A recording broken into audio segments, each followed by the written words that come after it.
Hey listeners, make sure you don't forget to go sign up for the Mo Weight Lift Off. That's an Olympic weightlifting type meet where you get 3 attempts at a clean and jerk and a snatch. It's going to be April 23rd at 9 a.m. in Columbia, Missouri. Only $40, and you're almost guaranteed a PR with how insane the atmosphere is going to be. The winner gets a plethora of prizes from the following sponsors: Live Soar, Two Poo, Complete Nutrition, Roadblocks, and Accent Performance. And you'll also get something from the Unbroken podcast. Sign up today. Link in the description of the show. So you started crushing it in the gym. No. I was not crushing it in the gym. I was working out really hard. And Jared kept calling me tissue paper because he thought I was soft. Oh, no. So you were just like, I'm going to prove you wrong. Every day I came in, I was like, I'm going to get a good job from him one of these days. It took 2 years, but I finally got one. It.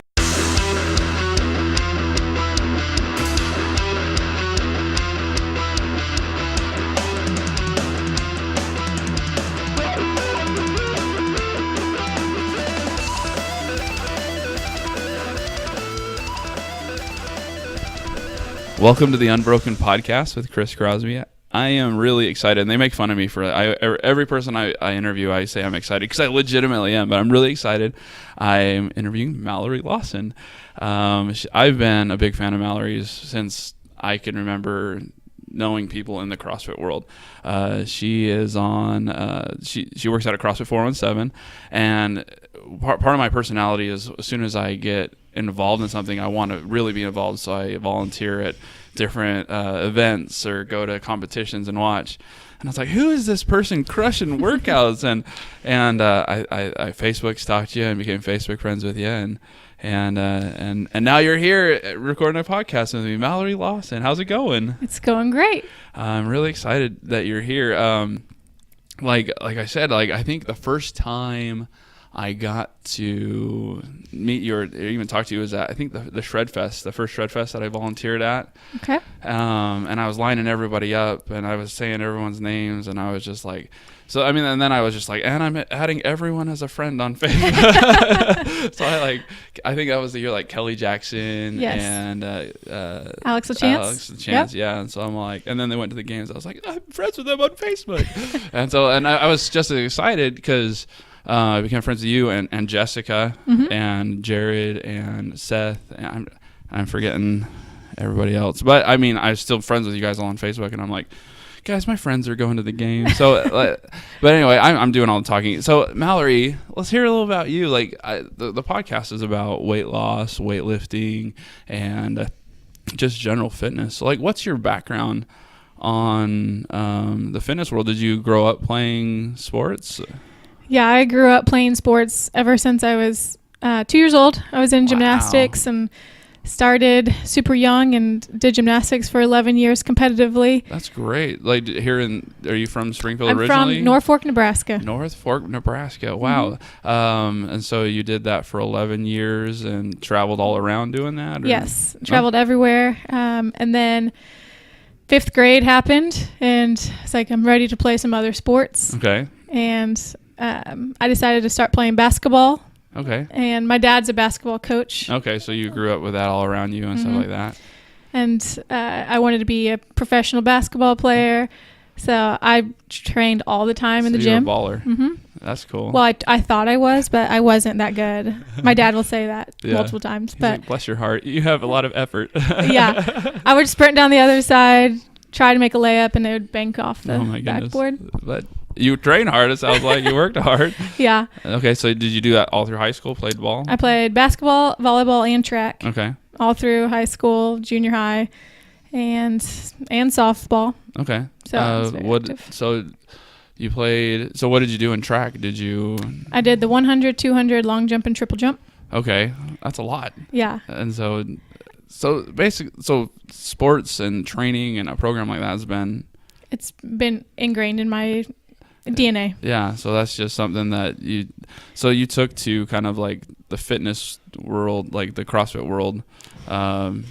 It felt like home almost? No. Okay. So I went to college on a volleyball scholarship. Okay. I went to Creighton University. Okay, wow. That's a really good school. It was a very smart school, and it was really difficult for me because I'd never really learned how to study. No, So the studying part was the difficult Not many part. people do in high school. It's just like you get into college and you're just like, oh no. I remember my first few semesters, like, what am I doing? Yes. But you get picked up. So Crichton, you played there. And I had a knee surgery in high school. Okay. And the doctor messed up on the surgery. Oh man. So I lost a lot of scholarships to go and play volleyball. Yeah. Creighton University kept their word, and they said no matter what happens, we'll keep your scholarship. Yep. And I was able to play 2 years. It was terrible pain. I had to play with a custom knee brace from my ankle to the top of my hip. And Wow. yeah, and after the season was over, I wasn't able to walk. I wasn't able to go up and down the stairs. So I had to be assisted to just do daily movements. How did you play with that? My coaches were very patient, and they allowed me to not practice and only play in games. Oh wow. And so that saved my knee a lot. And then after my sophomore year, they called me into their office and said, it's too dangerous for you to play. Yeah. And you need to have another knee surgery to fix it. Wow. So what did they have to do to fix your knee? They had to go in and saw my femur in half. Okay. Turn it, and then put in 8 screws in a plate to give me a space in the lateral meniscus area. So why did what was the turning do? Like, it's just the way To give a space, because Okay. I was bone on bone, and it was shredding my fibula and my femur. Holy cow. So that's why I was in so much pain. Yeah, because your body was grading your wow. Yes. So how long did that take to recover? That was a year, and it was 6 months on crutches. So you basically didn't get to train for a year. How hard was that? Like, because that was part of, or did you just like, I'm on vacation? Like, No, I had struggled with eating yeah, because I was like, if I can't train, I'm going to be really good at not eating. yeah, And at that time, I was really struggling in school as well. So I was getting tutored. I was not being able to play a sport, which that was my identity my entire life. right. And so I thought I was I'm a type A personality. Yeah. And so I thought, well, I'm just going to control how I I eat. can control this. Yep. And I got really, really skinny. Wow. And I took about 6 years off of all sports. And just really, and the food, the diet became your life. Yep. How did that affect? I mean, just like, did you have a friend? Ashley from your Yes. gym. We talked a lot about the eating side and her eating disorder and and I struggle with an eating disorder still. It's I binge eat. Okay. And that's something that I really to this day struggle with, and it's something that when you're in the thick of it, but you don't. It's just like, for me, it's that being out of control. But I know people that have the either not eating or binging and purging. That's something they feel like they can control. Mm-hmm. And so I mean, like, when did you start? What was your rock bottom on that? Rock bottom was when I had to go. My coaches noticed it, and I was sleeping about 15 hours a day because I would only eat chicken broth in the morning and a piece of bread. That's what I would eat all day long, and I just didn't have the energy to do anything. And so 200, 300 calories a day. Yeah. Wow. And my roommate was the one who called my mom. Okay. And said, "Hey, I think your daughter has a problem." Yeah. So how mad were you at her at that time, and then thankful? Were you? I didn't think I had a problem. Yeah. I knew that there was something going on mentally with me because I just wasn't my normal self. But yeah. But I was really grateful that I liked being able to see my mom on the weekends. But it was really hard because I didn't realize how far I had gone off until my mom was required to come up on the weekends to make sure I was eating. Okay. And that was really embarrassing. Oh, I mean, yeah, but at the same time, I bet you that helped save you. Was that if my mom comes up and knows I'm not eating, I'm gonna How long was that basically from there through the rest of college, or no? I went back home. They made me go back home to live with my parents, and At that point, I was starting to recover, and I wouldn't say I had a full eating disorder. I had disordered eating. Okay. So it wasn't like I just was anorexic or bulimic. They would qualify it as disordered eating. Okay. I guess I didn't. So what's that definition for that? Disordered eating is where you're beginning to turn into either bulimia or anorexia. Okay, so you're like on there was the border. There was the edge, and you're just like you're looking over it and stuff like that. Mm-hmm. Okay. And it was every time I took a bite of food, Satan was telling me, "You're getting fatter. You're getting fatter." Isn't that that's so hard? And from my side of it is I almost black out, and I just eat, and then when I'm done eating, I just what happened? It's such a weird my last I guess episode is my wife packed me a lunch, and I ate my lunch, and then I got in my car and I went and I got 2 Chipotle burritos, and I got Chinese food on the way back at lunch. And and I wasn't thinking I was just like, I'm going to get food. And then when I got back, I was just like, when I started feeling terrible, I'm like, what did I do? It's so weird, but it's just like that. Like some people like don't eat, you're going to get fat. And then for me, it's just like, where's my next fix? And then once I get it, then I'm like, oh my gosh, I feel so bad. So what was kind of like hit rock bottom, and then you had friends and family. It sounds like a really awesome support group. That's great that your coaches noticed too. Mm-hmm. When did you feel like you really turned the corner and you're like, it's not really I think it might always be something in the back of your head, but what do you feel like is that corner you took? I remember being in my apartment one night and just praying, God, I need you to put some really strong Christian girls in my life. Right.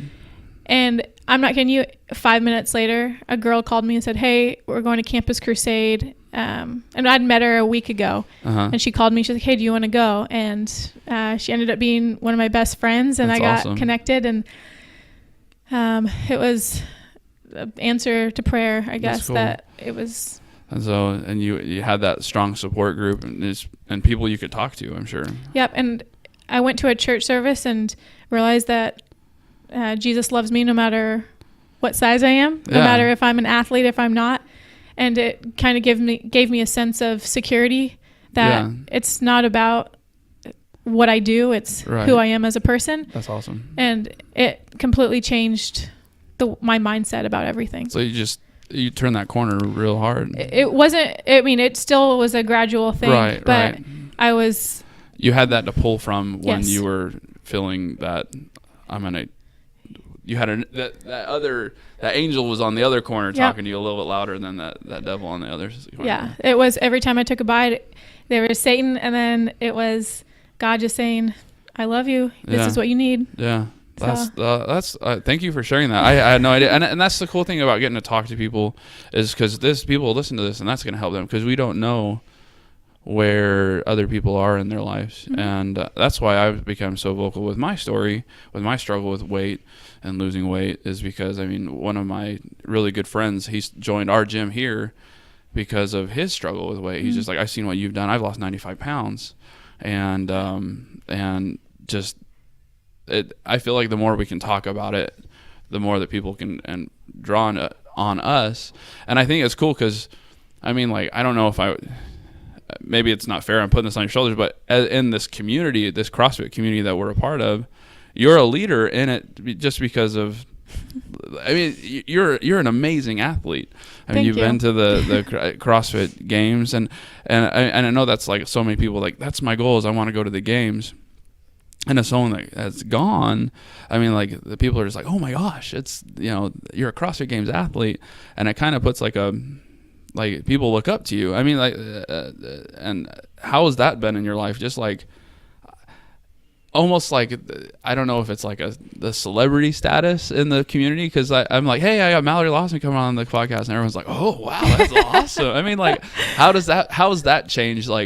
Has that changed anything for you in this, or are you just I'm just in the gym? Because I know you're just a person in the gym working out, but has that changed anything? I haven't felt like it has changed anything, except it's given me an avenue to talk to more people. Yeah. And so I've really enjoyed just being able to feel a little bit more confident in talking to people who are just beginning the CrossFit journey, or, I mean, they are doing their first competition, or, I mean, that stuff is a little bit more fun for me. That's cool. To just meet more people. But I don't ever feel like I'm a celebrity at any means. But and that's the cool thing. I mean, like, the CrossFit world is just like, because we all have people that we look up to. And like, even my wife's back there doing a workout, right? We're at CrossFit Republic right now, and I'll post a picture and someone will be like, oh man, I want to be just like you, Jen, or your goals, you know? And my wife's like, why? I don't get it, you know? But like, I see like videos that you guys post as working out, like in that team series that you guys did. And I was just like, I just want to be like them and be able to crank through like those workouts. And I mean, I think that people look up, because I mean, you guys are putting in the work, you're putting in that dedication, and you guys are excelling, and it's just really fun to have people at your guys' level in our area. And I have a sense of pride, like they're in the 417, you know, and it's cool. And I love it. I've talked to so many people from your gym, and everyone's so cool and laid back. I mean, you guys are just people, you know, and it's fun. Like, even like people are like, Brooke Wells works out at their gym. I'm like, I'm sure she's just a fun person to hang out with and joke around with. And, so let's talk a little bit, like, what was your experience with like, let's go back a little bit. So when you started, how was CrossFit? Like you said, you didn't enjoy it from the get-go. Like, well, I had got done with college, and Jared Stevens was training my husband, Matt, who was a professional baseball player at the time. That's awesome. And so Jared was working at Health Tracks and trained Matt. Okay. And 6 years later, after I kind of stopped doing all pretty much lifting weights and stuff, Jared's like, hey, you guys should come to a Halloween party that we're having. So we went, and then that night, Jared's like, hey, you should try out. I just bought a gym. You should come out and try CrossFit. Hang out, yeah. I was like, all right. So the next day I went, and the workout was McGee, which was a 30-minute AMRAP of 5 deadlifts, 10 push-ups, and 15 box jumps. That could be completely wrong. Yeah, some kind of 3 movements. Okay. But I had gotten to about 28 minutes of the workout and RXing it, because I was like, I have too much pride. And I was like, I have to take the weight off. And at that point, I didn't really know what RX meant. And Jared's like, you've got to be kidding me. But he's like, all right, take it off. Yeah. And I couldn't walk for a week afterwards. And I was like, I have to go back. Yeah. And then And you just haven't looked back. Yeah. That's awesome. And you just excelled. And one thing that we talked about in Ashley's podcast is what kind of helped her with all her eating things is she's just like, I want to do CrossFit really well, and I know I have to eat and I have to consume a certain amount of calories to do that. And I've talked to certain people too, like I want to feel good at CrossFit, and so I'm going to eat, and then all of a sudden their body starts changing, and they're like, I really like these changes. Yeah. You know, and I think someone that has that type A personality, that it's something that they can control themselves. Like, I'm going to control how much I'm eating. That's going to turn into output in the gym, and then I like how things are changing there. Is that kind of similar to your experience, or? Yeah, well, a little bit. The first 6 months that I was training, I remember my husband saying, I don't know if I like this, because he could see the changes. I was getting so muscular, and my body transformed really quickly. Yeah. He's like, I don't know if I like this. And I go, well, I love it, and I am really happy doing it. So he goes, all right, if you're happy, then you can keep doing it. Well, that's the cool thing. Like, my wife was a marathon runner. And I got her into running marathons too, because I decided the first time I lost weight, I was a runner. And so she started running just to be with me. And the second time I've lost all this weight is through CrossFit. And she's like, I guess I'll try this CrossFit thing. And at first she was just like, I don't know if I like these biceps. Like because she has a lot of, adapt her body. She has the 6-pack, the arms, the shoulders. And she's just like, but now like people walk in the room and they're like, oh, let me feel your arms. And she's just like, and she's not the kind of person to draw attention to her, but she's just like, it brought a confidence to her. Mm-hmm. And I see that in a lot of women. Like some people that come in like, I don't want to get bulky. I don't want to. I'm like, you have to try really hard to get bulky. Yeah. But your body's gonna change, and you're gonna love it because you're gonna be strong. And I love that like strength is beauty. Yeah. Or even like, what does Stacey Tovar say? Like strength is booty or yeah. something like that. So you started crushing it in the gym. No. I was not crushing it in the gym. I was working out really hard. And Jared kept calling me tissue paper because he thought I was soft. Oh no. So you're just like, I'm going to prove you wrong. Every day I came in, I was like, I'm going to get a good job from him one of these days. It took 2 years, but I finally got one. Isn't that funny? Like I joke around, like Joe Williams is one of the owners here.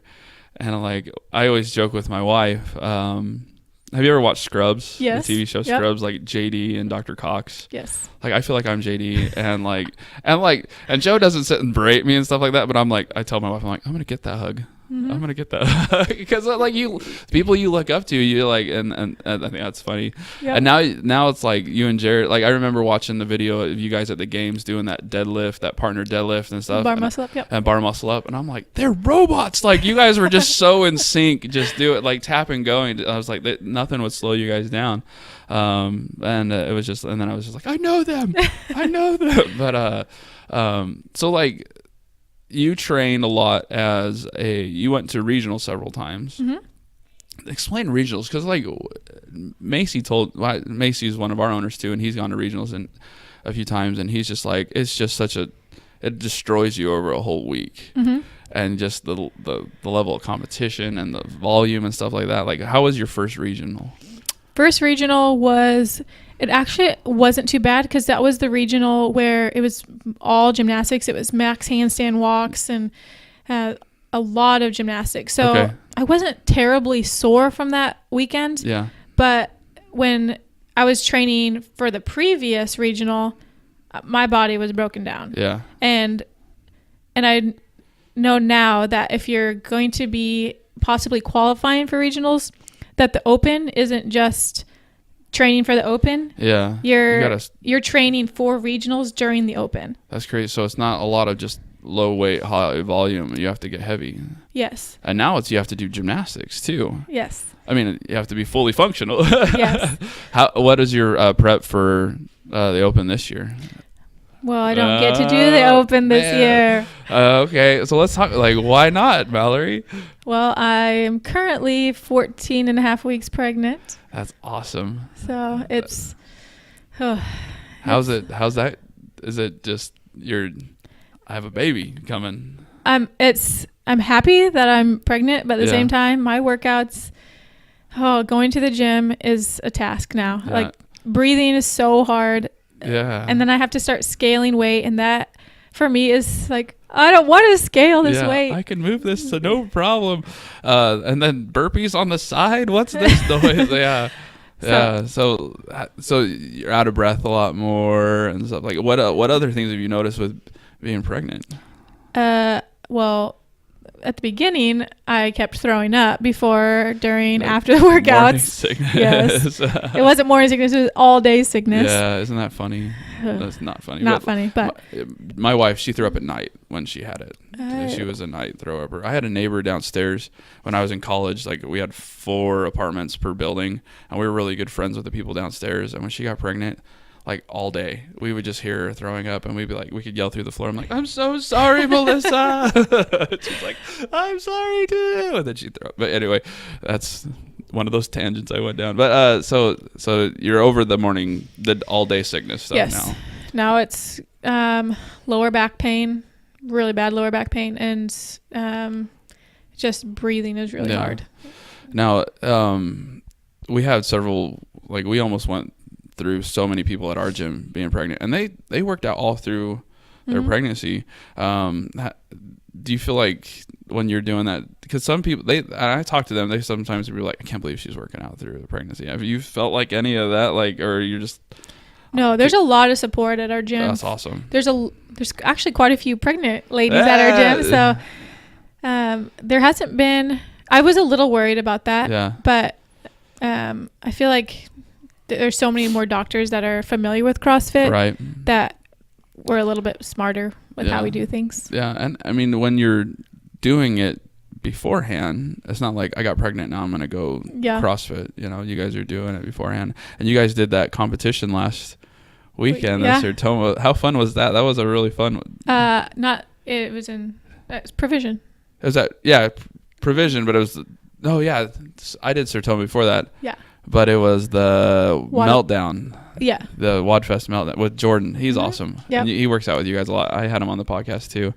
But how fun was that competition? It was a blast. I mean, like 3 people, and it's cool seeing like the level of athletes coming from your guys' gym, because I remember your 2 partners. Yep. I remember seeing them at different competitions, like Shredfest 2 years ago. But anyway, and I'm like, they're just killing it, like right there, like with Valor. So I'm just like, man, you guys are doing something right over there at 417, and just cool to see.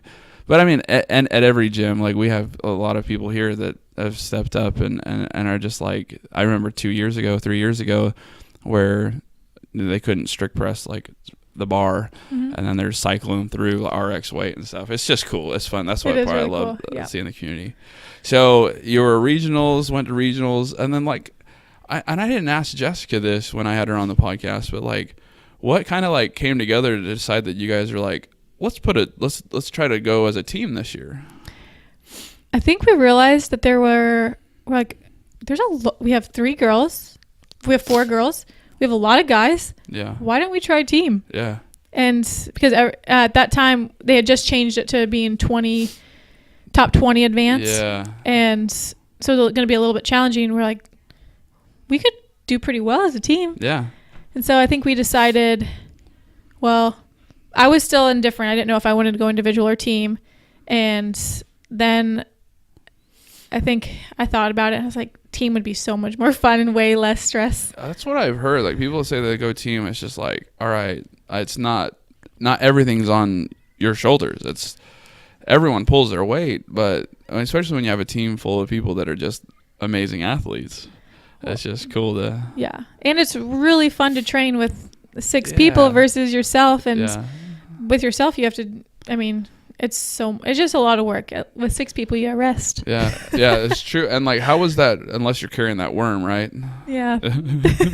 I was watching those videos, and that workout where you had to run and then come back and then do all the squats with the worm. Yes. I was just like, that's just me. That is me. Like, because I'm sure you're not just running a lap. You're running upstairs, downstairs, and I imagine going down the stairs was maybe harder than going up the stairs. Like for me, I hate going like my patellas and stuff like that. And then squatting with that worm. But we'll get back to the game stuff. I keep getting distracted. I start fanning out on you. I'm sorry. But so. Trained the training as a team, and then the team came together and you guys went to regionals. How was regionals as a team different than as an individual? Like again, like you get more rest and together like that, but like how did that weekend go? The weekend went great. There's a lot more to it than just, hey, we're a team. There's chemistry issues, there's people do different things, trying to strategize accordingly. And there's a lot of headbutting. It's just like any team. We all there's drama. And you guys are all pretty strong personalities too in there too. So but when it comes down to competing, we do what's best for the team. Yeah. And it went well. We were disappointed that we got second. Yeah. Because we really wanted to get that first place, especially be that CrossFit Mayhem team. Who's that? But like looking back, I remember Jared and I were both pretty disappointed at getting second, and then now that we look back, we're like, gosh, that was really cool. Yeah, that we got second place. Yeah, the teams that were up there. I'm friends with Mackenzie, and I've had her on the podcast too. And I was so heartbroken for their team when she was just even walking up to that GHD machine. and just her yeah. I was just like, she was running up to a GHD machine, and then she hurt herself, and I thought she hurt herself getting on the GHD machine, which, by the way, let's talk about you going up to that GHD machine. That was awesome. Tell everyone what you did. Well, I was going first on the GHD machine. We had 50 GHDs, and they had a mat and then the GHD machine, but then there was cement on both sides. Yeah. So like right before I went, I always try to think of, I don't know what went through my brain actually, but I was running up to it and I was like, oh, I think I could pommel horse this thing. And you did. And like, it was just off the camera, and I noticed it because you guys are my friends and stuff, and I was just like, no way. And then like, I guess someone else did it at a different regional or something, and like, but the camera or whatever was right on it, and everyone was just like, can you believe that this guy did it? And I was like, no, Mallory did it too. I don't know if you noticed, like I tagged you in it, and I was like, Mallory did it too, you need to go back and watch. But everyone was making a big deal out of it, this guy doing it, and I was like, no, you pommel horse it. And you were like, your feet just like wham right in it, and you were flying through those. That was just really awesome. I mean, it's just that, but it's cool, like when you're just like in the heat of that competition and you don't think about it, you're just like, I'm just gonna get in there as fast as I can, and crush those sit-ups. I bet that workout was that the one where you had to do like the wait for the person in front of you to do like the handstand push-ups? And no, that was the last workout. Okay. This one was every person does 50 GHDs, you move on, then you do 50 ring muscle ups. So it was 3 girls completed it, and then the 3 guys completed that, and then you finished with hang cleans. Yeah. Wow. It's just like, is there a workout that you swear you'll never do again from any of these like competitions or regionals or something? Oh, well, I don't want to ever do the rescue board swim again from the games. Hey, let's go get a big rescue board and swim out. I remember watching that, and I was just like, oh no.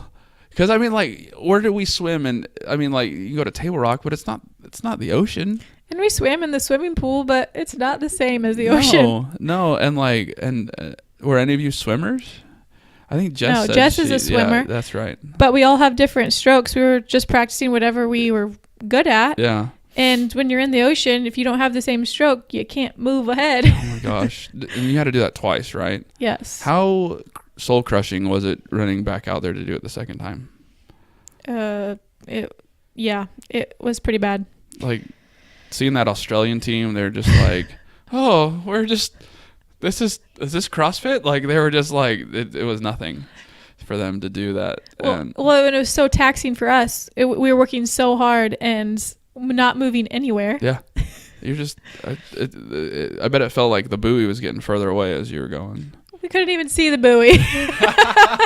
Like, I don't know where I am. Did you keep yelling at the guy in the kayak? Are we getting closer? I was like, can you attach your boat to our rescue board? And then, like, didn't they say there was like sharks or something in the water? That's like that day before. Yeah. So just like, hey, all right, shark infested waters, going out in a boat, you know. And the cool thing was, when I was watching the video, and you guys came running in on your heat, and you did that last set of deadlifts, and the commentator, I don't remember who it was, but like, well, it doesn't look like the deadlifts was the issue for that team, because I think you guys were just so ticked off that you guys ripped through that last set of deadlifts, and got in there. But talk about a comeback story. You guys last place that first workout, and then you guys turned it around and like started dominating, and I mean, like, doing awesome. And the strength portion, you guys crushed it. I mean, Froning had to do like PR to beat you guys. Yeah. And both of you guys, it was Jared, and who else was Austin? Austin did what, like 5 pounds less than he did, or 10 pounds less than he did? I think so. But 2 people, I remember hearing the like that 417 team, they got 2 people lifting this much weight, which was so cool. And Seth, he got heavy too. Yep. And then didn't Jess PR? And did you PR on that one? I did not PR. Okay. No. Yeah. But I mean, just like seeing you guys, and like, I bet you, I'm sure you guys think of it, if you guys were in that top 10, that one spot, because like you had the same strengths a lot as that Mayhem team. Yep. I mean, you guys could line you guys up and be like, you guys have a lot of the same strengths, same weaknesses. and they were in the bottom half too. They kind of crawled up, and if you had that 10th spot, I bet you guys would have. I mean, I'm sure you've thought about it. What am I saying? But how heartbreaking was that? The 11th. I mean, but at the same time, how bad it was that you guys were first time going to the games. Yeah. 11th. Yep. But I mean, it was.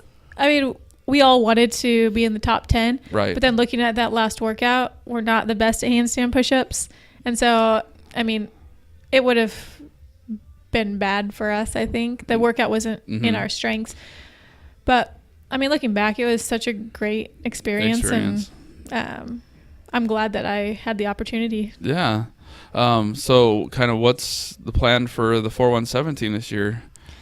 They're training super hard right now for the Open, and I mean, getting ready to go to regionals. So the gang's getting back together the most as you can. Are you gonna just like, I'm the coach? Is that kind of how you're sliding into I don't that? think so, because I will be a week from giving birth if they go to the games. That's so cool. Oh man, what can you imagine? So it would be a week after the games or a week before the games? Because I think the games is the end of July, and I'm due August 2nd. So I mean, think about having a baby out in Carson. You know, like you're like, Chris. No, let's not do that. But like, so the 4-1-7 team's getting back together. Who's all? Do you know? Or is it? Do you know who's coming back? Like who's coming back? It's kind of, there's a lot of guys that are going to be contesting for top 3. Okay. And we got a new girl that's moved in, so it'll be cool. Exciting. Is that a surprise? Is it a? I don't think so. I mean, I don't know. It's Kelly Jackson. Kelly, that's so cool. I was wondering about that because she posted a picture with her and Jess, and she's like, I've been getting to train with this girl a lot more, and she's awesome. And I was just like, so I didn't know she was coming down here and doing that. That's cool. Yep. So that's gonna make that's a great replacement for me. Well, she's been to the games as an individual twice now. Oh, and she's so good, and she's so tough. So I know she's just tiny but mighty. You know, yeah. Well, that's cool. Is she living down here now? Yep, and she got an apartment, and that's so cool. I have to message her. She said she'd do the podcast too. So cool. And now that she's out this way, that'll make it a lot easier. That's cool. Like, is it fun just being able to train and get to know people that like Kelly or even like Brooke and those level of athletes? Is it fun to? Absolutely. I mean, that was a loaded question. I hate it, Chris. It's so bad. The thing is as I've gotten to know people and talk to people, they're just people. Like you're just people, and like being at the gym just working out alongside these people. I'm sure it just pushes you to be that much better. I'm sure you push them to be that much better. Like, do you guys just like goof off a lot, or like it's majority goofing off and then a little bit of working out? Yeah. No, we get in there and do a few things. I mean, like when it's time to work, I'm sure you guys work, but then it's a lot of I mean, we come in, we're like, let's do some mobility, which then an hour later we're like, okay, let's start our warm-ups for our gymnastics stuff. And then so take us through like a normal day of training for you. Well, before I was pregnant, it was we come in, we do mobility, foam roll.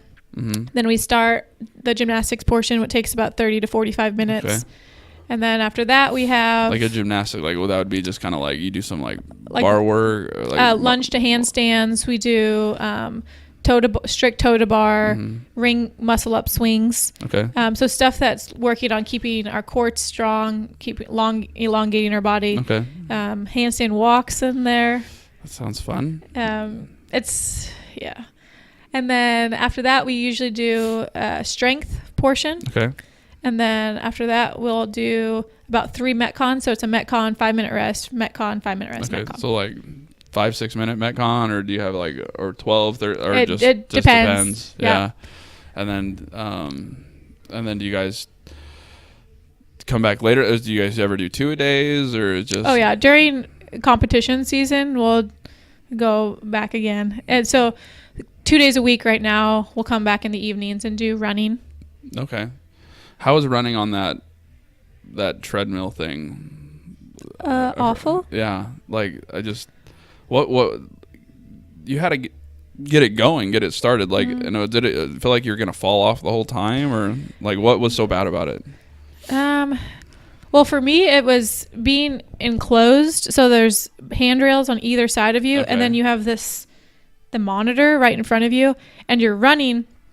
And I'm a very claustrophobic person, so I felt like you're almost trapped on the treadmill, and you're not going anywhere, and you're trying to keep the monitor to a certain spot, and it's just really difficult to keep your pace because you have to actually have perfect running form in order to make it move. Wow. So if you have an awkward run, you're not going to go very far. Did that hurt a lot of people? It affected you quite a bit because if you start slowing down, the treadmill just goes really slow. Okay, and so what was that workout? After you got off the treadmill, what did you have to do right after that? 20 wall balls. Was it only 20? Okay. Maybe 50. Oh gosh. A lot of wall balls. It was wall balls right after, and you couldn't barely walk. I can't imagine. Yeah, wow. And so I don't remember why we got on the running on that treadmill. Well, you started talking. Well, I told you about running in the evening. And then that's right. Okay, yeah, that's right. So you guys would run in the evening train. I think, take us through like your nutrition, like with that much volume, that much training. Like what was I know that a lot of like when I talked to Jordan, he talked a lot about carb backloading. Is that kind of what you do? Yep. I did do carb backloading. Mainly because I have a pretty petite frame, so it's easy for me to lose weight. So I tried to carb backload to keep my, strength and my weight up. Yeah. And during competition time, I try to get as heavy as possible to protect my central nervous system. Okay. So during the day, breakfast, I ate 2 pieces of bacon, 3 eggs, and 9 to 12 Brussels sprouts. Oh, wow. Okay. And with a cup of coffee with heavy cream. Okay. So no carbs. Okay. Yeah. You don't do like the butter in there? I did not. Yeah. The heavy cream seemed to work for me. Yeah. Fine. Okay. And then for lunch, I usually ate about 8 ounces of chicken with a cup and a half of broccoli. Okay. And then for a snack, I would eat a tablespoon of peanut butter. Okay. So I still haven't had any carbs yet. Yeah. And then I would train twice in that time. Okay. And then the evening was glorious time. So at 5 o'clock, I would break the carb fast with the peanut butter and jelly sandwich. Let's go at it. And then after that, it would be 300 grams of carbs that evening. Wow. And whatever carbs, you could eat, get your hands on. Except for pasta. But my favorite were donuts and tacos. And then I realized that the sugar was affecting me quite a bit. So then I had to change to more white rice and sweet potatoes. And white potatoes. Okay. So just a lot of, like, I don't know how Jordan does it. Like, he posts videos and pictures of him, like, sitting down in front of, like, 30-something donuts. And he's like, this is about to go down. Like, those little tiny donuts. Yeah. And I'm just like, if I look at a slice of pizza, like, the next day I'm, like, 3 pounds heavier. I just... But my wife, she has a very petite frame and stuff like that, too. And she's actually going to start working with a nutritionist to try to put some size on, because it's funny how you go from she was a runner, so she had those skinny legs and she just could run forever, and she still goes and runs, but she doesn't run as much. But now she's like, I need to put some size on, because we're doing an Olympic weightlifting meet in April, and she's like, I want to be able to move that barbell. And she's 110 pounds, and pound for pound, she's probably one of the strongest females in our gym, just because if the workout is 105 pounds as the RX weight, she's in there moving basically her body weight through the workout, and I couldn't do that. I know a lot of people couldn't cycle through their body weight. So, but she's like, I just want to get stronger, and I'm like, well, it's time to start eating. So so you mentioned something about protecting your nervous system. I central nervous system. I don't understand that. Like what? Just explain that. Okay, so when you have a smaller frame and doing the amount of volume, your body tends to shut down a little bit, especially doing the high volume in a competition. So the more mass you can have on you, the better it can absorb and bounce back from a grueling workout. Okay. So eating during those competitions is really important, and having some mass on you to be able to recover from workout to workout. Yeah. Do you have a certain kind of because when I do a competition, like I did HOA, and I did anything that's like more than a day, like I don't know what to do. Like I just like, do I eat now? I don't know. I'm working out in the morning. And then I'm working out in 2 hours. Like, do I eat a granola bar? Like, how was that figuring that out for eating during competitions? I mean, I talked to Dylan Kelly, and he was just like, I didn't eat anything the first competition. I was too nervous, and it wrecked him. Yep. And is that kind of like? That's what I did too. Yeah. And you just don't have enough energy that third day. But I remember being so nervous that first competition that I didn't eat anything. Yeah. And then the second competition, people were like, okay, you need to eat. Yeah. So then I got baby food, and that helped because I was at least consuming something. And then the third competition, I remember I started eating, I think I was probably carb backloading at that time. Mm-hmm. And so then I started eating pizza in the evening, or not being afraid to just eat whatever I wanted to. And then you're like, oh, this is what it feels like to have energy that next day. Yeah. And now competitions, I go to Whole Foods and I eat pizza before or at night. So I don't know if you remember this, but at HOA, I think it was the first day. After the first day, me and my wife were at Chipotle, and you and Brooke come rolling in, and we're like, hi, Chipotle after the workout. I mean, that's perfect after a workout, that Chipotle. Yeah. That's so bad for you, though, and they pretend it's so good for you. I don't know. It has a lot of good qualities. It does. But I guess for me, like I'll like one burrito that I make is like 1,000 calories. So maybe I should do a little bit better instead of all the burrito and all the cheese and sour cream. Yeah. But that's I weighed one once, and it was like 1.5 pounds, and I was just like, all right, Chipotle burrito, here we go. So you coach, do you coach at CrossFit 417, yes. right? Mm-hmm. And so do you do a lot of do you just do the daily workouts, or is there anything is there any special classes that you coach there, or? I coach the 5:30 a.m. and then in the spring, and sometimes I'll do the sports performance with the high school kids. That's cool.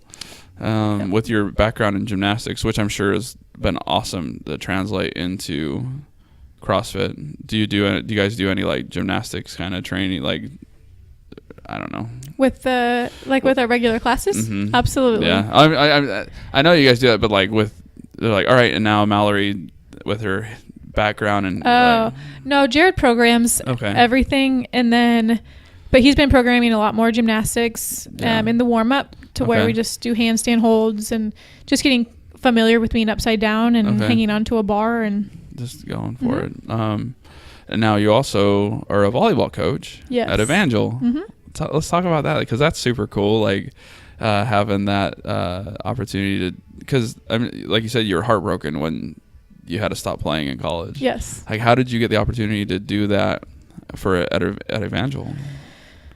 Well, I had one of my best friends. She was the assistant coach there prior to me getting the job, and she recommended me for the job. Okay. And at that time, I was living in Frisco, Texas with my husband because he was playing ball. And it's like, this would be awesome. I'll go and coach volleyball at a college level because that's what I wanted to do. And so I got hired on at Evangel. And do you do any of like the strength training and stuff there too for them too? Yep. So the off season weightlifting, I work with my boss, the head coach. Yeah. But it's been really fun to work with them with their functional movement, footwork, their weightlifting movements. Have you seen a difference in their playing now that you've incorporated more of that in their training? Absolutely. They're vertical. Their endurance has gotten so much better. They hate the workouts during the time. They always tell me that they hate me during the workouts, but during the season, they're like, oh, I'm just so much stronger. I feel so much better. Yeah. And then they want to include the nutrition part of it. So they like the results they see as well. That's cool. And then you can be there as a mentor. And I didn't think about this right now, but also because a lot of women struggle with eating at one point in their life. Yep. And so not only as a strength and nutrition, but you can also relate to a lot of them on different. I don't know if anyone does, but I mean, just like, hey, you can recognize certain things and absolutely. But then you could also be like this, and you're such a role model to them. and it's cool. That's what I was talking to B minus. Yeah. And he's talking about how he can get in there and throw down with those the football players at Evangel, and it's just they have a lot more respect. And so I bet it's cool. Like you can get in there and just get to work with the people that are on your team. Because when I played sports in high school, the coaches that I respected a lot more were the ones that were in there that could do what we're doing and better. And so they see you as like, oh, Mallory, she can. Yes, but they do not want me to ever work out with them. Yeah. They are, because I've said, I was like, I'll work out with you girls. And they're like, no, they don't want me to work out with them. Why? I don't know. They're just like intimidated, I guess. Or? I guess. Yeah. But yeah, they're like, you're not working out with us. Yeah. You're like, you should be like, yeah, I am. Let's get. I'm gonna push you guys. Now, your husband played professional. Does he still play professional ball? No, he coaches now at Missouri State. Oh wow! So you guys are both like college coaches now. How long did he play, and where did he play? And he played 7 years. He started with the Texas Rangers. Okay. Got traded to Seattle Mariners. Then the final place with Cleveland Indians. Okay, what position? Middle infield, but the majority was second base. Okay, that's awesome. So I bet that included a lot of traveling. Would you travel a lot to those different places, or? Yeah, at the beginning we would just move every 6 months. When we were first married, we got very fortunate and had a host family in California, where he was first put in Bakersfield, California, and then we would move back to Springfield in the off season, where I had a job, and then in March he would leave for spring training, and then we moved to Frisco, Texas. Yeah. But I was moving us pretty much every 6 months to another place. So you guys are like professional.